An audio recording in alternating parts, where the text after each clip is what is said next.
When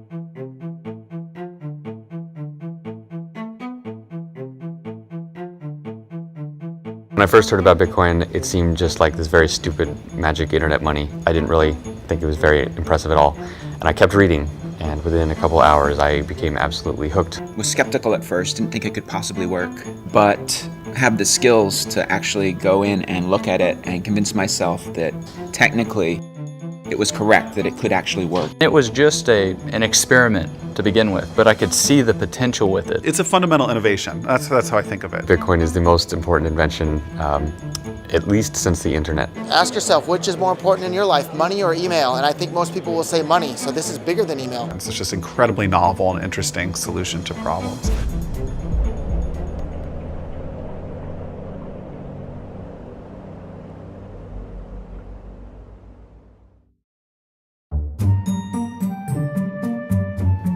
The short version of what is Bitcoin is cash for the internet. So it's a new kind of money, and it's also a payment network that runs over the internet. There's a piece of digital information that you can hold that has value. And as long as nobody else knows that information, that value belongs to you. This sort of technology was developed independently a few times. I think the NSA developed it in the 70s, and then academic cryptographers started putting this out later in the 90s. And it's called public key cryptography. Now, we now rely on that technology every time your phone talks to your bank, or even over maybe SMS sometimes. I mean, it's just embedded in the internet and how we talk. Bitcoin was invented by Satoshi Nakamoto. As far as I know, no one has actually met Satoshi. No one knows who he or she or they are. I've never talked with Satoshi, although I have communicated with him electronically via email or on online forums. Satoshi started working on Bitcoin, he says, in 2007, and it actually took him a couple of years to convince himself that he could actually create a system that would work, that would solve this problem of how do you create a money where there's no single person or organization or government in charge. He started posting to a cryptography mailing list where he described kind of at a high level how it would work and started to get feedback from people on his idea. I believe it was the beginning of 2009, he released an academic paper that described the system in detail. And he also started up Bitcoin. He actually released the code for the system and started it running. Coming from a crypto background, I mean, one of the first things I did was I read the paper. When you read the paper and you have that background, you think, this is very good. You think, there are kind of 50 things that might be wrong with a proposal like this. And I thought, this answers all those questions. I mean, I thought this is some very high quality work. So the key problem that Satoshi solved that made the whole system work was the solution to what's called the double spending problem. So if I have this digital asset that I want to give to somebody else, how do you prevent me from giving it to two different people at the same time? Because obviously if it's digital, it's easy to copy. And Satoshi came up with a brilliant system for if you try to do that, if you try to double spend and give the same Bitcoins to two different people at the same time, everybody notices, and then one or the other of those transactions is considered valid, and the other one's just ignored. So solving the double spend problem was the key technical breakthrough that made Bitcoin possible even. Bitcoin answers another question in a magical way, which is, could a bunch of people who don't trust each other all agree on when something happened so precisely that you could use it to transfer value, right? And that sounds like, who've never met each other and will never meet just by passing messages. And, the immediate answer to that is like, no way. You need someone who's trusted in the middle to tell people what happened. You need all these other things. So I do think it's incredible genius. He's obviously had some academic training because he wrote this academic white paper that, is in the style of a peer-reviewed academic journal article. And he's obviously a genius. I mean, not only was he able to come up with the idea, but he was able to actually implement it, actually write code that made it work. And he was a genius on a lot of different levels. which I think is really rare and fascinating, and I'd love to meet him someday. Satoshi sort of, I think, exists now in the Bitcoin subconscious almost. Things are named after him. It'll be a little bit like finding out who Santa Claus really is if Satoshi's ever revealed. Like, I think it'll be a blow to the collective psyche of Bitcoin. One interesting thing, there are some emails that have come out recently that indicate one of, a 90s era cryptographer was working on some of this stuff that pretty clearly turned into Bitcoin. That's a small community, so you probably narrow it down to 30 to 50 people that could have been working on it. I don't know who's had the last interaction with Satoshi. It might have possibly been me. My very last email to Satoshi, I actually had told him that I had been invited to give a talk at the CIA. So he had already told me that he was going to step back. I don't know if me telling him that I was just going to visit the CIA was the reason I've never heard from him again, but I certainly think it didn't help.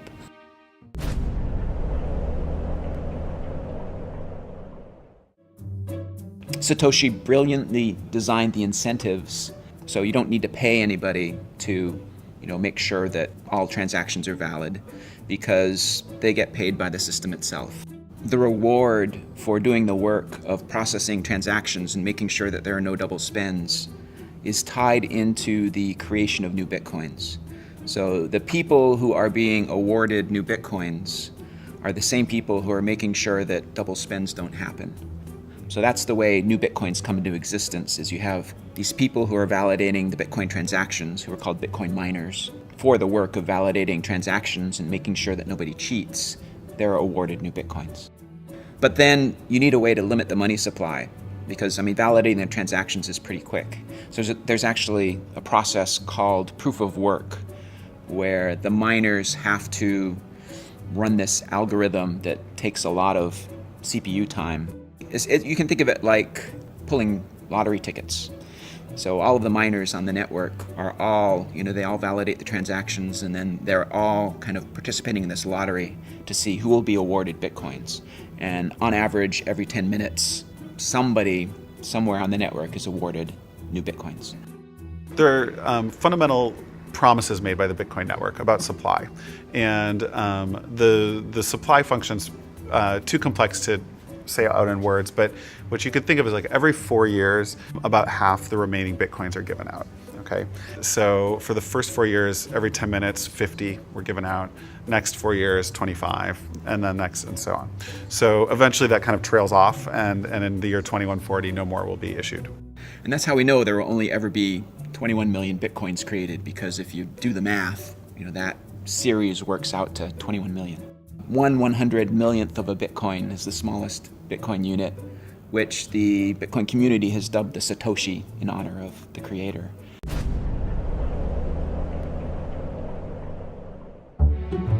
I got into it sort of the same way that a lot of the smart tech guys I know do, where they hear about it and it reminds them of something from like a science fiction novel that they read as a kid. Noch 10 Zentimeter und da hat sie aufgesetzt. Like, oh, that's cool, but it can't exist. And then you go and you read the white paper and you're like, that makes sense. And then you look at the source code and try to find how you can break it, and you can't, right? And and then you're like, this is a real thing now. And so I've been following it, and I sort of as a hobbyist was mining just on my computer when I wasn't using it for anything else. I'm not a Bitcoin miner. I actually have, in the past, created a few Bitcoins. I ran the Bitcoin software on my laptop computer way back in, May of 2010, when not too many people knew about Bitcoin, and it was actually possible to create Bitcoins on an ordinary laptop computer.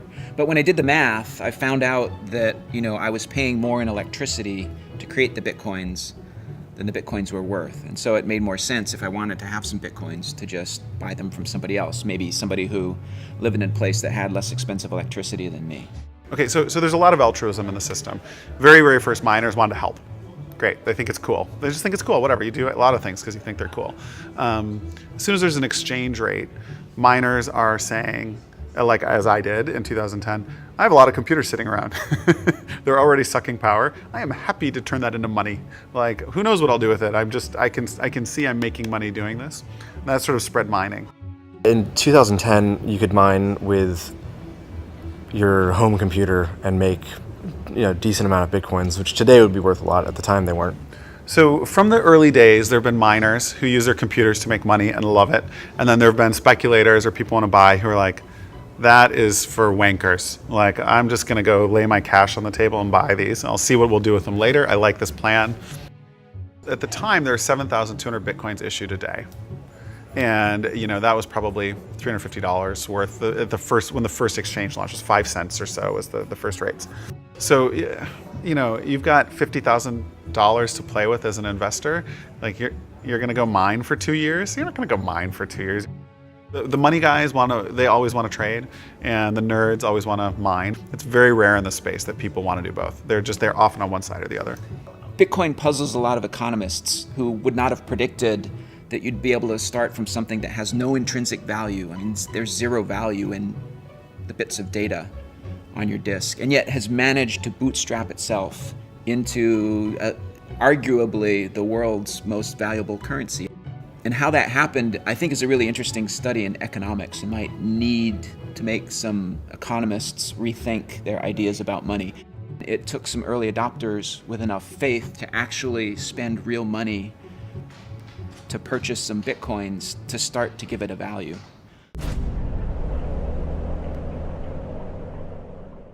The earliest adopters, at least that I knew of, who wanted Bitcoin were people who wanted something that was completely democratized, it was completely decentralized. They wanted something that was anonymous. They wanted something that was completely outside spending in the warfare welfare state. The early adopters of Bitcoin were really attracted to it as a very hard money.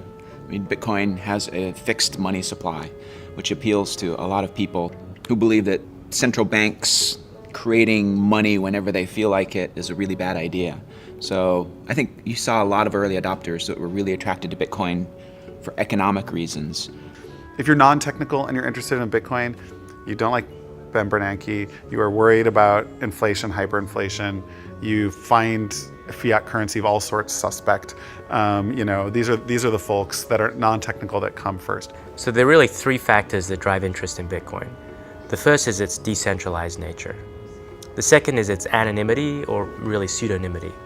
And the third thing is its zero transaction costs.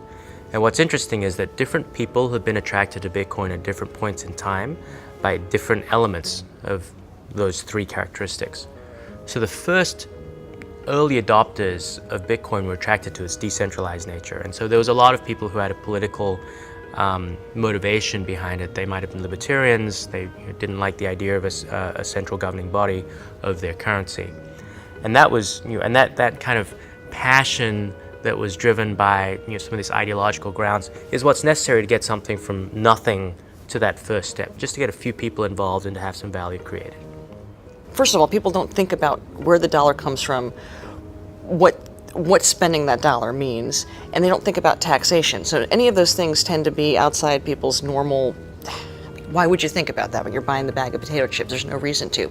But if you're philosophically aware of these things, how we create empire and how the U.S. is able to occupy so many, how can afford financially to occupy so many countries, then you start thinking, how am I participating in this system? And that's by spending the Federal Reserve note. So for a lot of people, for them, it's about living their values. They want to use a peace dollar, and for them, the Bitcoin is working.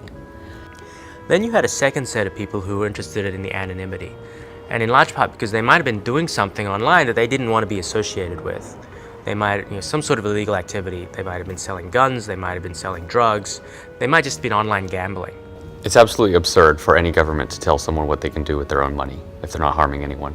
The fact that the United States claims to be a free country that respects the rights of individuals, and yet a full-grown adult cannot wager his own money on his own game that he chooses is a terrible hypocrisy. Not to mention the fact that the state runs various lotteries, which have far worse odds than most casinos, and market themselves, in fact, to the very poorest and least able to understand the problems of gambling. So while the state does this institutionally, they also throw private people in prison for running games with better odds, better customer service, and it's one of many problems that we have with the government in the U.S. and in other countries.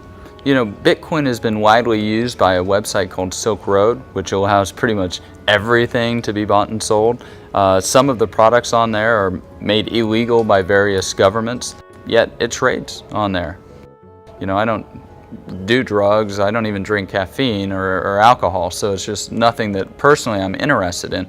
But what I am interested in is looking at the ability of the market to solve these problems, because these particular market actors, they were excluded from traditional banking systems, and Silk Road and Bitcoin have provided a solution to that. But we see other market actors which have also been excluded for different reasons. For example, WikiLeaks, they're engaged in political speech, and the banks and MasterCard, they've terminated service. We have the IRS targeting political opponents for political speech. And people wonder why they might want to have anonymity. It's very difficult to exercise your speech if you don't have the ability to transact. And so what we're seeing with Bitcoin is money has literally become speech. There are lots of people interested in Bitcoin for different reasons, and they have lots of different opinions on different things, and they argue with each other all the time. And yes, some people believe that things like Silk Road are terrible for Bitcoin. Other people think that that's the killer app, and that's why it has all of its value in the first place. You know, Bitcoin needs to be understood as a tool, and a useful tool is used by everyone who finds it useful. So just as bad people use the cell phone in the car, bad people are going to use Bitcoin, and people shouldn't fear that or worry about that.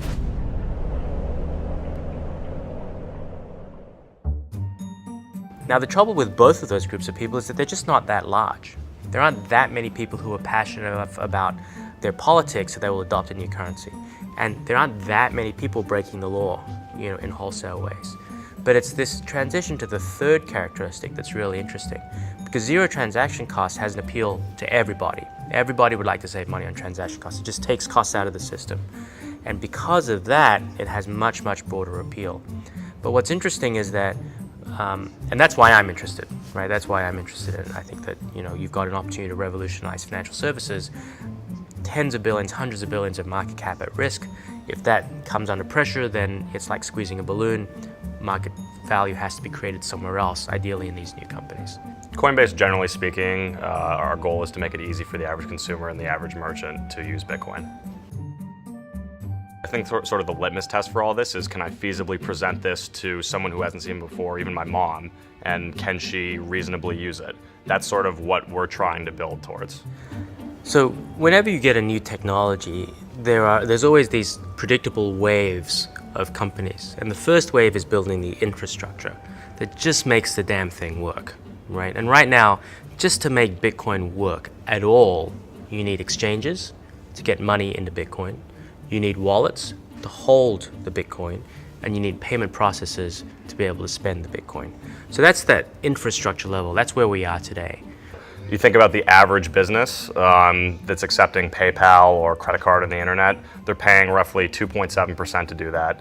And just even chopping that down to what a company like Coinbase offers at the moment, 1% costs is a significant cost saving. Let's say you're a 5% margin business. All of a sudden, if you're saving 2% on credit card processing costs, that's 40% to your bottom line, which is very non-negligible.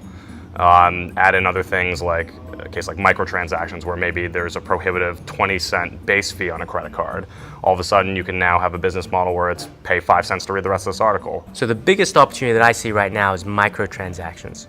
So if I want to pay somebody 5 cents online today, it's not possible. Because in a card not present transaction, if I'm trying to use my credit card, which I'm inevitably doing online, there's no other way, I can't pay cash, can't jam it into the computer, there's a minimum of a 30% charge plus 2% of the transaction. So if I'm trying to charge you 5 cents and it's going to cost me 30 cents to do it, I can't do it. So if you remember the earthquake in Haiti a little while ago, Red Cross had this great campaign, you could text to send $1. That was a one-off thing. You haven't seen that again. And the reason was because in that one instance, everybody waived their fees. But in general, you have the same problem. If you want to send somebody $1, donate $1 to a charity, 30-something cents of that is going to go just to the payment processing, which means only 70% of your donation actually goes to the charity that you intended to give it to. That's not a very good way to do things. With Bitcoin, because the transaction costs go to zero, because there are no minimums. You can have people giving $1, $2, 25 cents, and all of that money will go to the charity. So there are lots of these use cases that can become these vertical applications that sit on top of the infrastructure, and that's how new technologies emerge in financial services.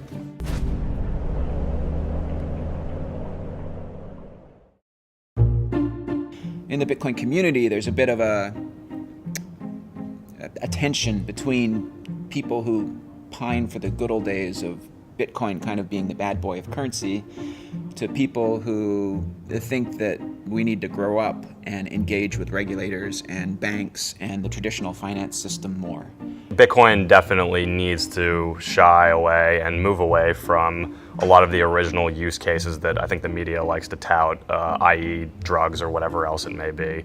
And for it to really flourish, the average sort of business needs to realize the great payment efficiencies that Bitcoin can bring. And ultimately, when a day of reckoning comes in Washington, where somebody has done something bad with Bitcoin, I think it's going to be our job as a community to sort of pull on this pool of goodwill that's been built in all these businesses who are now saving, say, 2% on their bottom line, maybe in a much larger percentage as a percentage of their net profit, and say, hey, we need Bitcoin to survive. This is actually creating real economic good. So I think for Bitcoin to become really big and for venture capitalists to start to invest, we have to believe that companies are going to embrace the regulation and accept it and comply with it. That's going to mean that anonymity is going to have to go, at least for transactions over a certain size, and that there's likely to be some level of centralization, or at least these trusted counterparties are emerging. So I know we have a very strong libertarian base in the Bitcoin community right now, and they're very ideologically driven. But as VCs come in and invest and bigger companies grow up, you're going to see that fade. And I think that's good because, it's not an accessible worldview for most people. And it's really not the most transformative part. The most transformative part of Bitcoin is the economic liberty it gives to people around the world. VCs are not the only source of capital, especially in the Bitcoin market. You have lots of people with lots of money who have very well aligned objectives with Bitcoin, and they can fund whatever they wish. I would say that in order for Bitcoin to go mainstream, regulation is necessary, because in order for the average consumer to feasibly feel like they can use it, they want to feel safe in some way. And part of that is understanding Bitcoin. Part of it is around federal entities. Not necessarily that Bitcoin needs a federal entity to become legitimate, but it certainly provides that sort of additional stamp of approval that would get people more comfortable with it. In America, you gotta live by American regulation, or whatever jurisdiction you happen to live in. And so what we're seeing is a set of entrepreneurs who are just saying, well, look, if those are the ground rules, then we will comply with them, because the opportunity that we create by compliance is sufficiently big that the costs of compliance are worth it. And we're not actually giving up that much. Because you know what? If you guys over at FinCEN want to stop money laundering, you know what? I'm not going to make money out of money laundering. That's not my objective. I want to make money out of a whole set of legitimate use cases which are far, far bigger. And so in each case, if you can understand the objective of the regulator and you can then comply, there may be some additional costs involved, there may be some additional time involved, but it allows you to go after a much, much bigger market. Anything that has to do with money, the United States government is going to try to regulate it.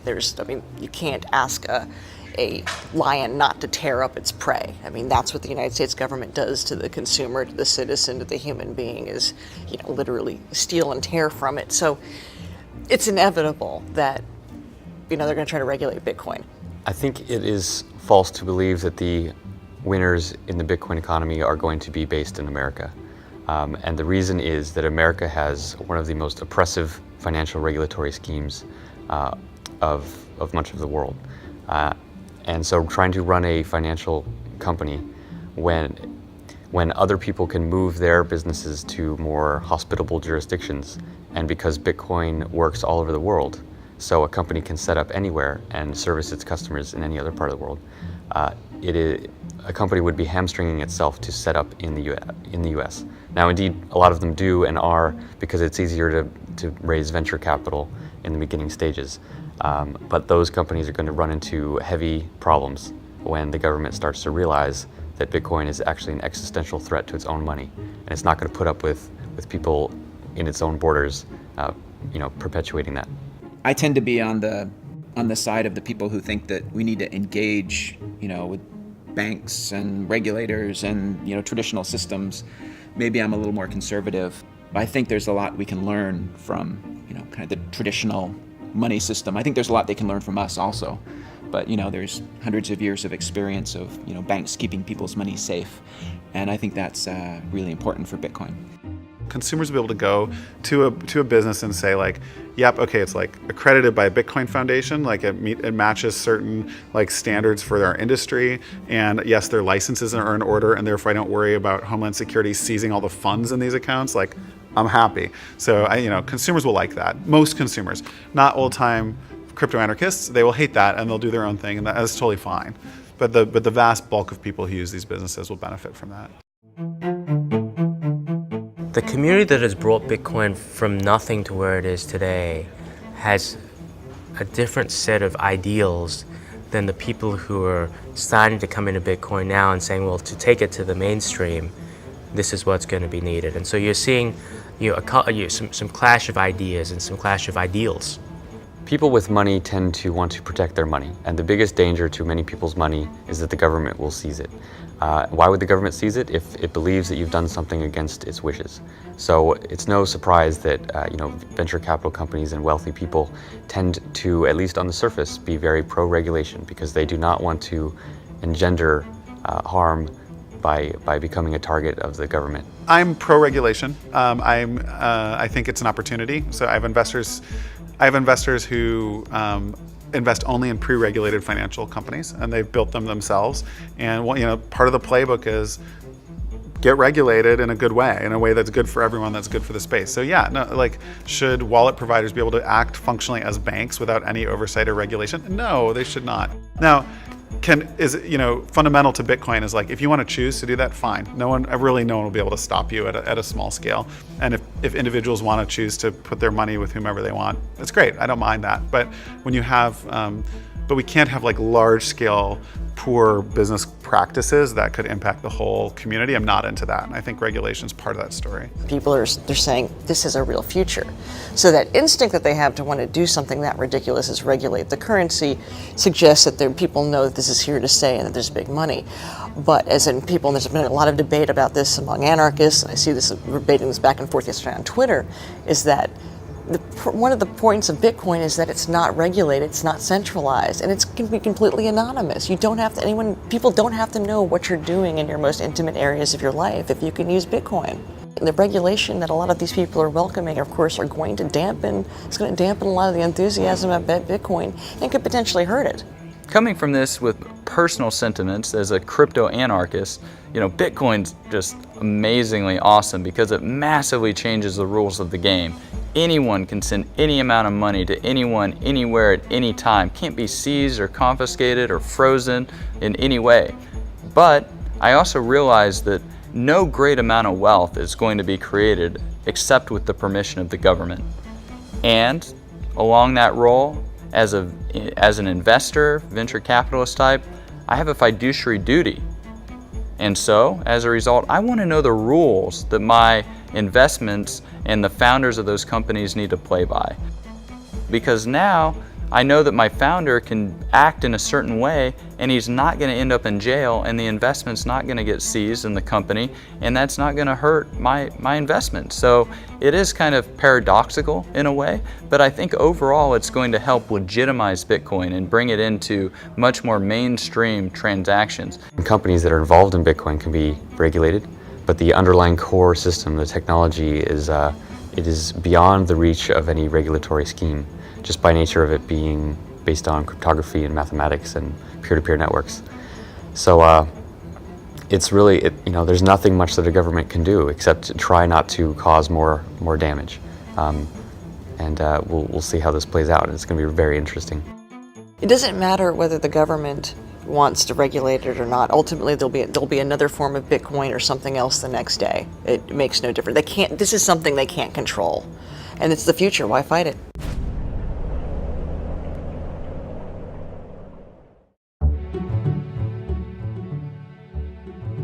There are a lot of different ways Bitcoin could succeed.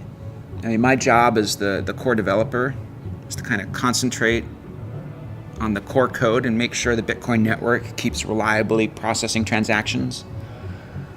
And then to kind of be agnostic about how Bitcoin succeeds. In 10 years, Bitcoin is likely to be gone simply because most things that are new tend to fail. So everyone who gets into this needs to understand that it could just disappear tomorrow and go away. But with that realization, if it has not fallen apart and it actually continues to work and continues to grow, it will have taken over much of the world's financial system. It will have changed everything about the way people move money, how they hold money, how they perceive value, what their relationships are with their government and with merchants and with each other. There's going to be amazing new ways that people use money that people can't even imagine now, just as when the internet came out, people couldn't imagine all the different things that people do. So it would be foolish to try to predict exactly what will happen, other than to say it will be very, very intense shift. And when people realize what happened over the course of so small a time, they'll look back and realize, wow, like that should have all been very obvious. I think it is the protocol for money on the internet. So in 20 years, when computers trade value with each other for whatever reason, they'll use Bitcoin or its successor to do that. It'll be just like right now, almost very rarely does any of our technology trade value. But in 20 or 30 years, it'll happen all the time. You'll log on and you'll be able to pay a little more for faster internet. There's just 100 ways that computers will be transmitting value to each other all the time. So and they'll use Bitcoin for that. If it does take off, I suspect that it will become invisible to consumers. And in the same way that people don't think about payment systems in general, Bitcoin will be invisible and transparent to them, and so they'll just know that they can pay to pay a penny to read an article on their tablet, and they won't even be thinking about it as Bitcoin, because Bitcoin will all be invisible to them in the background. It's going to be an infrastructure system. I think we're going to go through a phase where there's more centralization because there's kind of a natural monopoly that will happen with exchanges. But then I believe that eventually we're going to grow out of that, and the Bitcoin economy will sustain itself. And there's really very little friction because it's really designed to be this decentralized peer-to-peer currency. And, I have no special ability to predict the future, so I might be wrong. While Bitcoin has the potential to be a subversive currency, and I do applaud that, it also can be strictly bourgeois. Ma and Pa next door can use Bitcoin. They use dollars now. It's not like all throughout human history we've been using paper currency. All sorts of things have been used as currency throughout time. It's not as if the dollar was handed down. Moses came down and said, "Here, we must use this dollar." We just have to open up the doors of the way people think about money. I do think that this new era of math-based currencies will find whatever the problem was with Bitcoin and will patch it, perhaps in a Litecoin or Bitcoin 2.0. We'll find a way to continue to serve the market needs and what the market demands. I think Bitcoin will grow to something where maybe 5% of people's wealth will be held in Bitcoin, and hopefully it represents the working capital that a lot of businesses use to enter and not have to leave this frictionless payment world. That doesn't mean 100% of your assets have to be in it, but whatever sort of lubricates the transactions that you're doing on a daily basis as a business. Bitcoin might succeed someplace else in the world. Maybe a country like Zimbabwe that recently saw hyperinflation. Maybe they'll decide, instead of using the US dollar as our currency, which they're doing now, maybe a cryptocurrency like Bitcoin would make sense as their national currency. That's a possibility.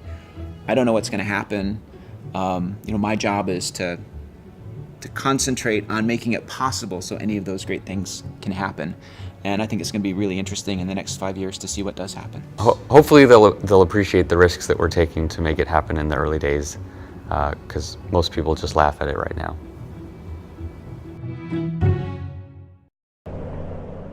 Camera, right? Okay. Gavin, you won't look at the camera. Okay. There you go. Yeah, we're in AA leagues. Yeah. I call myself an anarchist if I'm forced to put a label on it. I just don't find it's entirely helpful in communicating some of these ideas to normal people. Yeah, I think America reached its peak probably in 2000, and it's been in decline since then. the guy used his credit card to order pizza to be delivered to the first guy. So that's the first publicly known transaction where some actual good other than money was involved. We believe, my company and I, that Bitcoins offers a final solution for the medical marijuana conundrum. We're having a Bitcoin party.